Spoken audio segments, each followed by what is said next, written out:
My job, I guess, primarily is directing plays, and you know, I tend to work on existing plays rather than sort of devising or creating new work. So my job is, when I get a script, maybe it might be a script from a living writer, you know, it might be a brand new play, something just written, or it might be a very old play by a writer who's, you know, been 6 foot under for a long time.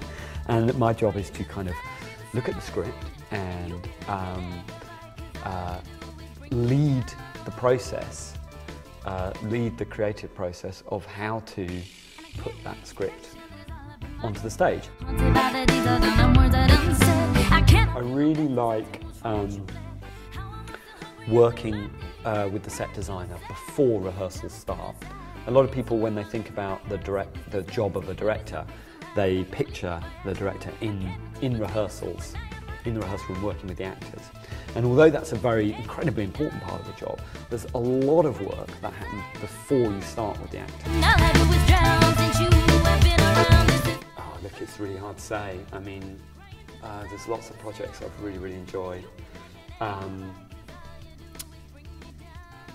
I mean, the two projects I did last year I enjoyed very much. I did two plays here at the Young Vic in the main house. I did directed a Martin McDonagh play called The Beauty Queen of Leenane, which is an Irish play, which I did in the summer last year, which we're actually going to do again in the summer this year, which is such a terrific play to work on.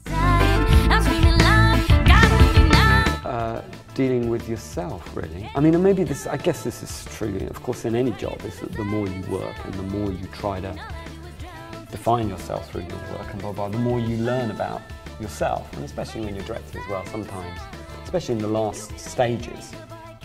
It's quite stressful, you know, it's exciting, there's a real buzz to it, but there's a bit of pressure as well, because you don't have much time and you've got to work the show out, and you're sort of thinking, will this go well, or will this be a sort of catastrophic disaster? When I left university, I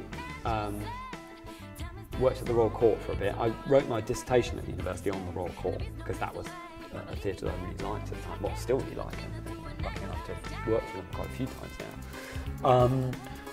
And I'm working with them again at the moment. And so I'd interviewed some people at the Royal Court, and then I went and gave them as a keen bean, went and gave them my dissertation, and sort of tried to get in there. So he wrote people letters and really got involved with anything I could that the theatre was doing.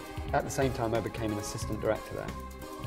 And an assistant director is a really good way of learning how to direct. So I assistant directed on 5 shows. And that's kind of a role where you support the director. And then after I'd done that, and I'd done a couple of shows there, I got involved with the Young Vic. And I've been at the Young Vic now for actually quite a long time, 4 or 5 years really. Well, I think the first thing you've got to do is you've got to see a lot of theatre. I think it's good. I mean, I'm a bit lazy now, I don't go so much, but when I was first came to London, I just went to theatre all the time. You've got to find out what's out there and try and sample, go to lots of different theatres, see lots of different types of things, lots of different types of work, and kind of work out what you like. And then it's good to focus in a bit more, I think, and get in touch with the people who are making the work that you like. You know, no matter whether you want to work in a building or you want to run your own company, it's really good to talk to people and start relationships and get advice, really. So I think it's good to see a lot of work and then identify directors you're interested in, theatres you're interested in, and get in touch with those people.